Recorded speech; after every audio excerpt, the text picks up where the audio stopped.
Reflex angle का हिंदी होता है प्रतिवर्ती कोण। प्रतिवर्ती कोण, प्रतिवर्ती कोण ये जो होता है 180 डिग्री से बड़ा होता है बट 360 डिग्री से छोटा। जैसे ये एंगल बना, इसको छोड़ के ये जो बाहर में एंगल बनता है, ये जो बाहर एंगल बनता है इससे हम लोग कहते हैं प्रतिवर्ती एंगल, रिफ्लेक्सिव एंगल, इसको बोलते हैं हम लोग रिफ्लेक्सिव एंगल। ये जो बना क्या बना, रिफ्लेक्सिव एंगल। ये जो होगा 180 से बड़ा होगा, 180 से बड़ा होगा, 180 से बड़ा होगा बट 360 से छोटा होता है। ये 360 से छोटा होता है, ये 360 से छोटा होता है। इसके बाद आता है हम लोग जो पढ़ेंगे पूरक कोण, जिसको इंग्लिश में बोलते हैं हम लोग कम्प्लीमेंट्री एंगल। कम्प्लीमेंट्री एंगल जो होता है वो दो कोणों के सम का योग जो होता है, सम जो होता है वो 90 डिग्री होता है। दो कोण का जो सम होगा वो 90 डिग्री होगा, उससे हम लोग कम्प्लीमेंट्री एंगल बोलते हैं। जैसे देखें हम लोग कम्प्लीमेंट्री एंगल,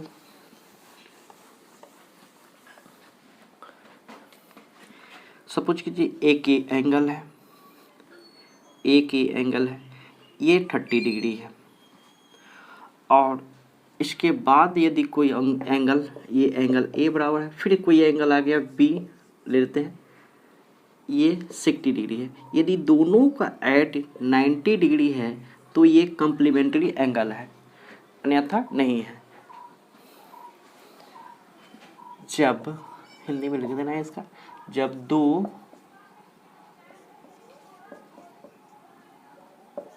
कोणों का योग 90 डिग्री हो तो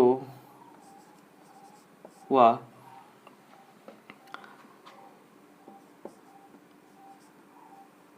पूरक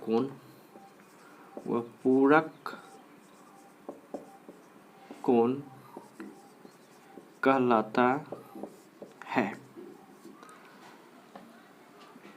पूरक कोण कहलाता है।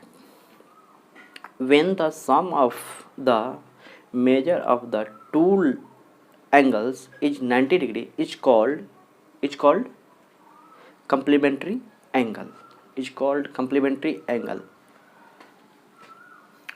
इसके बाद आता है सप्लीमेंट्री एंगल। इसके बाद सप्लीमेंट्री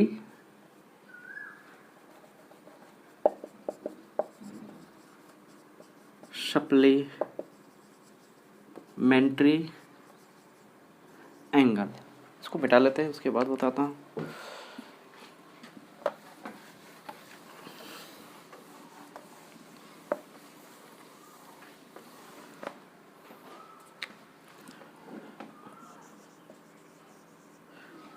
सप्लीमेंट्री एंगल जो होता है वो दो कोणों का योग 180 डिग्री होता है। सप्लीमेंट्री एंगल, इसको हिंदी में बोलते हैं समपूरक कोण,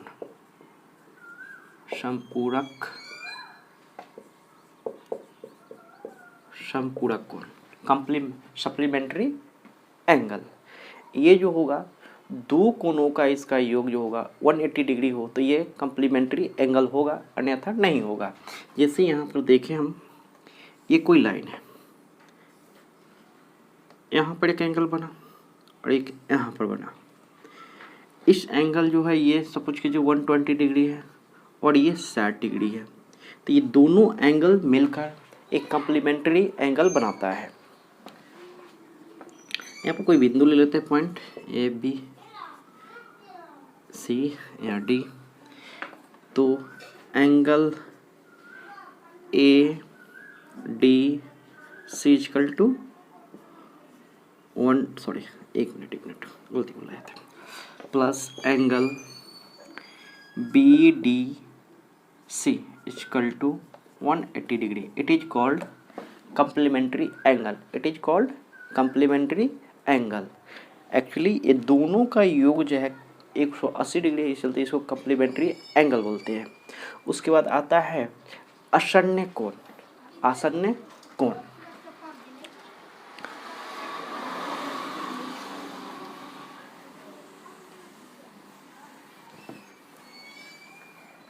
डेफिनेशन सबको लगा दिया जाएगा, लिख लीजिएगा वहाँ पे। एडजेसेंट एंगल बोलते हैं इसको हम लोग, एडजेसेंट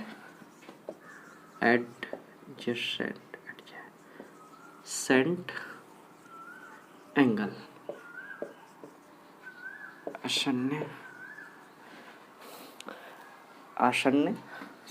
आसन्न कोण। आसन्न कोण होता क्या है, दो कोण जो होगा अपने सामने वो आसन्न कोण कहलाता है। जैसे इसमें होता क्या है, सपोज कीजिए एक लाइन है और एक ये लाइन है और यहाँ से एक कॉमन लाइन खींचा गया है और ये वर्टेक्स है, कॉमन वर्टेक्स है। यहाँ जो एंगल बने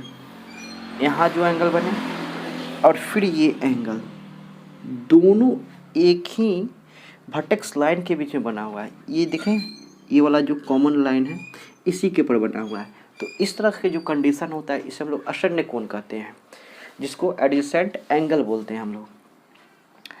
एडजेसेंट एंगल 1 मान लेते हैं, एंगल 1 है, ये एंगल 2 है। इसको बोलते हैं कॉमन लाइन, इसको बोलते हैं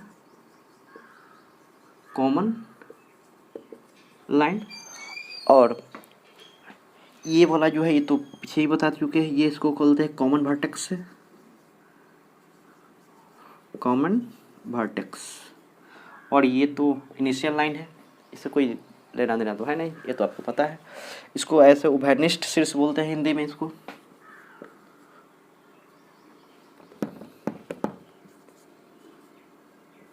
अबे क्या दिखाना है बे, उभयनिष्ठ शीर्ष, इसे उभयनिष्ठ शीर्ष बोलते हैं। और ये लाइन तो एक वर्टेक्स लाइन है, ये वर्टेक्स लाइन है, वर्टेक्स लाइन है ये, इसका कोई नाम नहीं दिया गया है। ये तो इनिशियल लाइन है, पहले भी बता चुके हैं। इसका कंडीशन होता है, आसन्न कोण होने का कंडीशन होता है, क्या होता है, एक कॉमन लाइन होना चाहिए दोनों के बीच में। उसके बाद ये दोनों एक ही साइड होना चाहिए, जैसे ये पर है तो यहीं पर होना चाहिए।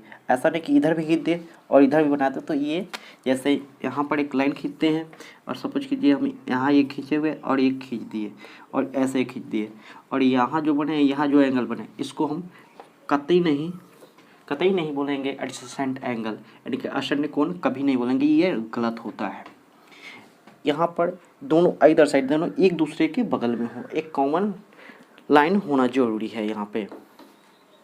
या इसको कॉमन आर्म्स भी बोलते हैं, इसको कॉमन लाइन या कॉमन आर्म्स भी बोलते हैं, कॉमन आर्म्स भी बोलते हैं उसको।